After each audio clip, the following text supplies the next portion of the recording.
The Tale of the Clay Tablets from Babylon.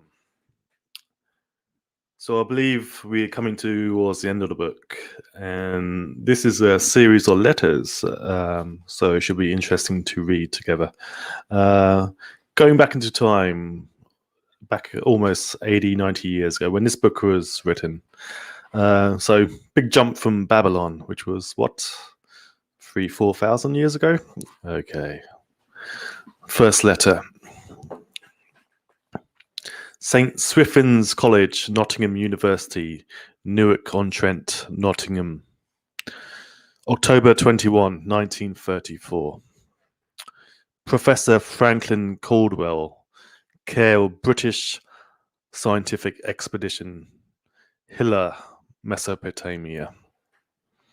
My dear Professor, the 5 tablets from your recent excavation in the ruins of Babylon arrived on the same boat with your letter. I have been fascinated to no end and have spent many pleasant hours translating their inscriptions. I would have answered your letter at once, but delayed until I could complete the translations which are attached. The tablets arrived without damage, thanks to your careful use of preservatives and excellent packing. You'll be astonished, as we were in the laboratory, about the story they relate. One expects the dim and distant past to speak of romance and adventure, Arabian Nights, that sort of thing, when instead it discloses the problem of a person named Dabasir. To pay off his debts, one realizes that conditions upon this old world have not changed as much in 5,000 years as one might expect. It's odd, but these old inscriptions rather rag me, as the students say. Being a college professor, I'm supposed to be a thinking human being, possessed with a working knowledge upon most subjects. Yet here comes this old chap out of the dust-covered ruins of Babylon to offer a way I had never heard of. To pay off my debts and at the same time acquire gold to jingle in my wallet. Pleasant thought, I say, and interesting to prove whether it will work as well nowadays as it did in old Babylon. Mrs. Shrewsbury and myself are planning to try his plan out on our own affairs, which could be much improved. Wishing you the best of luck in your worthy undertaking and waiting eagerly another opportunity to assist, I am.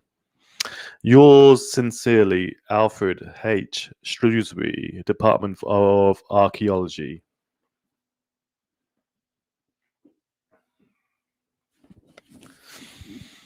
Tablet number 1. When the moon becomes full, I, Dabasir, who but recently returned from slavery in Syria, with the determination to pay my many debts and become a man of means worthy of respect in my native city of Babylon, do here engrave upon the clay a permanent record of my affairs to guide and assist me in carrying through my wishes. Under the wise advice of my good friend Maythorn, the gold lender, I am determined to follow an exact plan that he says will lead any honorable man out of debt into means and self-respect. This plan includes 3 purposes that are my hope and desire. First,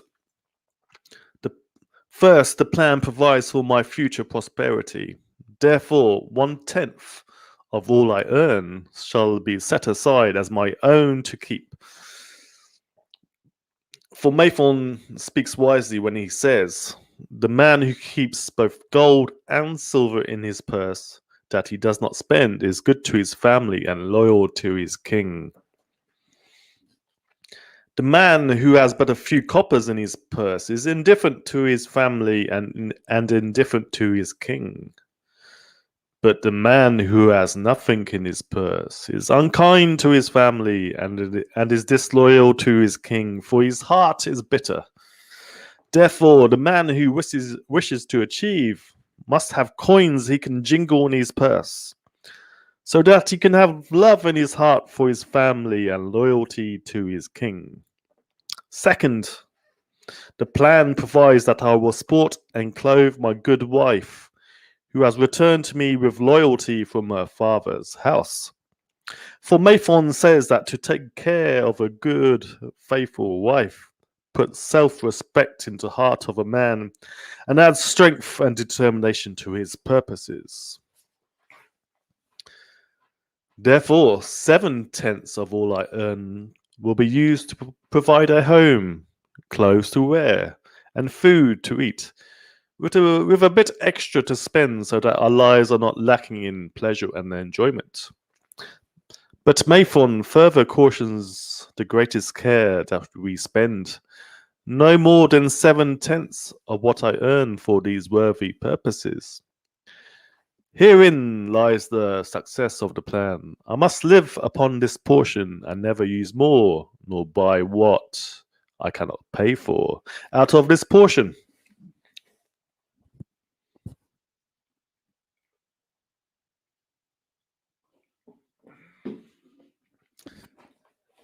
Tablet number 2.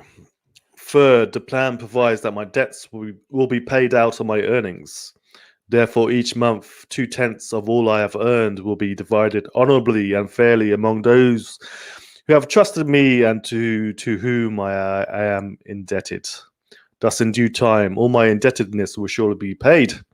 Therefore, I engrave here the names of every man to whom I am indebted, and the honest amount of my debt.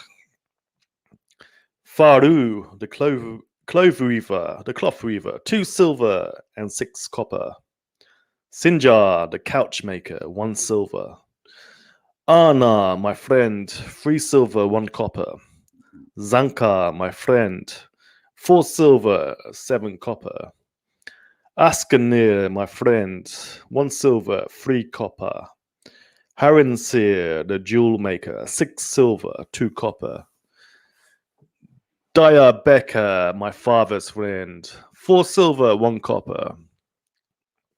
Alkahad, the house owner, 14 silver. Maython, the gold lender, 9 silver. Birejek, the farmer, 1 silver, 7 copper. From here on, disintegrated cannot be deciphered. Tablet number 3. To those creditors I owe in total 119 pieces of silver and 141 pieces of copper. Because I owed these sums and saw no way to repay, in my folly, I permitted my wife to return to her father and left my native city and sought easy wealth elsewhere, only to find disaster and to see myself sold into the degradation of slavery. Now that Maython has shown me how I can repay my debts in small sums out of my earnings, I realize the great extent of my folly in running away from the results of my extravagances. Therefore, I have visited my creditors and explained to them that I have no resources with which to pay except my ability to earn, and that I tend to apply 2/10 of all I earn upon my indebtedness evenly and honestly. This much can I pay, but no more. Therefore, if they are patient, in time my obligations will be paid in full. Akmar, who I thought was my best friend, reviled me bitterly, and I left him in humiliation.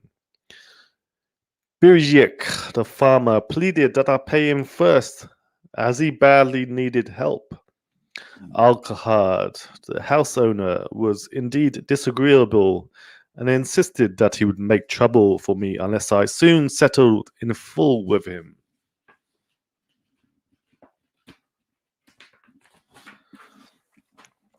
All the rest willingly accepted my proposal. Therefore, I am more determined than ever to carry through, being convinced that it is easier to pay one's just debts than to avoid them. Even though I cannot meet the needs and demands of a few of my creditors, I will deal impartially with all.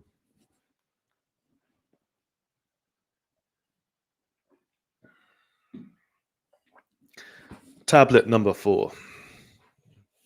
Again, the moon shines full. I have worked hard with a free mind. My good wife has supported my intentions to pay my creditors. Because of our wise determination, I have earned during the past month, buying camels of sound wind and good legs for Nebatur, the sum of 19 pieces of silver. This I have divided according to the plan. 1/10 I have set aside to keep as my own. 7/10 have divided with my good wife to pay for our living. 2/10 I have divided among my creditors as evenly as could be done in coppers. I did not see Akmar, but left it with his wife. Bidiyek was so pleased he would kiss my hand. Only old Alkahard was grouchy, and I said I must pay faster. To which I replied that if I were permitted to be well fed and not worried, that alone would enable me to pay faster. All the others thanked me and spoke well of my efforts. Therefore, at the end of 1 month, my indebtedness reduced by almost 4 pieces of silver, and I possessed almost 2 pieces of silver besides, upon which no man has any claim. My heart is lighter than it has been for a long time. Again, the moon shines full. I have worked hard, but with poor success. I have been able to buy a few camels. I have earned only 11 pieces of silver. Nevertheless, my good wife and I have stood by the plan, even though we have bought no new clothing and eaten little but herbs. Again, I paid ourselves 1/10 of the 11 pieces, while we lived upon 7/10. I was surprised when Akmar commended my payment, even though small. So did Birizjek. Alkahard flew into a rage, but when he told to give back his portion if he did not want it, he calmed down. The others were content as before. Again, the moon shines full, and I am greatly rejoiced. I intercepted a fine herd of camels and bought many sound ones. Therefore, my earnings were 42 pieces of silver. This month, my wife and myself have bought much needed sandals and clothing. We have also dined well on meat and fowl. We have paid more than 8 pieces of silver to our creditors. Even Alkahard did not protest. Great is the plan, for it leads us out of debt and gives us wealth which is ours to keep. 3 times the moon has been full since I have carved upon this clay. Each time I paid myself 1/10 of all I earned. Each time my good wife and I have lived upon 7/10, even though at times it was difficult. Each time have I paid my creditors 2/10. In my purse I now have 21 pieces of silver that are mine. It makes my head stand straight upon my shoulders and makes me proud to walk among my friends. My wife keeps our home well and is becoming dressed. We are happy to live together. The plan is of untold value. Has it not made an honorable man of an ex-slave? Tablet number 4. Again, the moon shines full, and I remember that it has been a long time since I carved upon the clay.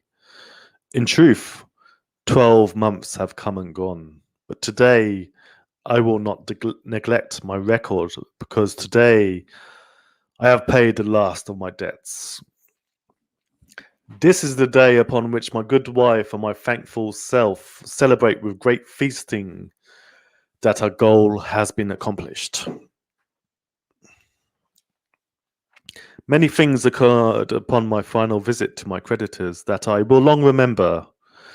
Akbar begged my forgiveness for his unkind words, and said that I was the one out of all the others he most desired for a friend. Old Alcahard is not so bad after all, for he said, "You were once a piece of soft clay to be pressed and moulded by any hand that touched you. But now you are a piece of bronze capable of holding an edge. If you need silver or gold at any time, come to me." Nor is he the only man who holds me in high regard. Many others speak deferentially to me. My good wife looks upon me with a light in her eyes that makes a man have confidence in himself. Yet, it is the plan that has made me successful. It has enabled me to pay all my debts and to jingle both gold and silver in my purse. I recommend it to all who wish to get ahead. For if it will enable an ex-slave to pay his debts and have gold in his purse, will it not aid any man to find independence? Nor am I myself finished with it, for I am convinced that if I follow it further, it will make me rich among men. St. Swithin's College, Nottingham University, Newark-on-Trent, Nottingham, November 7th, 1936. Professor Franklin Caldwell, care of British Scientific Expedition, Hilla, Mesopotamia. My dear Professor, if, in your further digging into those bally ruins of Babylon, you encounter the ghost of a former resident, an old camel trader named Dabasa, do me a favor. Tell him that his scribbling upon those clay tablets so long ago has earned for him the lifelong gratitude of a couple of college folks back here in England. You will possibly remember my writing a year ago that Mrs. Shrewsbury and myself intended to try his plan for getting out of debt and at the same time having gold to jingle. You may have guessed, even though we tried to keep it from our friends, our desperate straits. We were frightfully humiliated for years by a lot of old debts, and were worried sick for fear that some of the trades people might start a scandal that would force me out of the college. We paid and paid every shilling we could squeeze out of my income, but it was hardly enough to hold things even. Besides, we were forced to do all our buying where we could get further credit, regardless of higher costs. It developed into one of those vicious circles that grow worse instead of better. Our struggles were getting hopeless. We could not move to less costly rooms because we owed the landlord. There did not appear to be anything we could do to improve our situation. Then here comes your acquaintance, the old camel trader from Babylon, with a plan to do just what we wished to accomplish. He jolly well steered us up to follow his system. We made a list of all our debts and took it around and showed it to everyone we owed. I explained how it was simply impossible for me to ever pay them the way things were going along. They could readily see this themselves from the figures. Then I explained that the only way I saw to pay in full was to set aside 20% of my income each month to be divided pro rata, which would mean pay them in full in little over 2 years. That in the meantime, we would go on at a cash basis and give them the further benefit of our cash purchases. They were really quite decent. Our greengrocer, a wise old chap, put it in a way that helped to bring around the rest. If you pay for all you buy and to pay some on what you owe, that is better than you have done. For ye ain't paid down the account none in 3 years. Finally, I secured all their names to an agreement binding them not to molest us, as long as the 20% of income was paid regularly. Then we began to scheming on how to live upon 70%. We were determined to keep that extra 10% to jingle. The thought of silver and possibly gold was most alluring. It was like having an audience, having an adventure to make the change. We enjoyed figuring this way and that to live comfortably upon that remaining 70%, starting with rent, and managed to secure a fair reduction. Next, we put our favourite brands of tea and such under suspicion, and were agreeably surprised how often we could purchase superior qualities at less cost. It is too long a story for a letter, but anyhow, it did not prove difficult. We managed, and right cheerfully at that. What a relief it proved to have our affairs in such a shape we were no longer persecuted by past due accounts. I must not neglect, however, to tell you about that extra 10% we were supposed to jingle. Well, we did jingle. We jingled it for some time. Now don't laugh too soon. You see, that is the sporty part. It is the real fun to start accumulating money that you do not want to spend. There is much pleasure in running up such a surplus that there could be in spending it. After we had jingled to our heart's content, we found a more profitable use for it. We took on an investment into which we could pay that 10% each month. This is proving to be the most satisfying part of our regeneration. It is the first thing we pay out of my check. There is a most gratifying sense of security to know our investment is growing steadily. By the time my teaching days are over, it should be a snug sum, large enough so the income will take care of us from then on. All this out of the same old check. Difficult to believe, yet absolutely true. All our old debts are gradually being paid, and at the same time, our investment is increasing. Besides, we get along financially even better than before. Who would believe there could be such a difference in results between following a financial plan and just drifting along?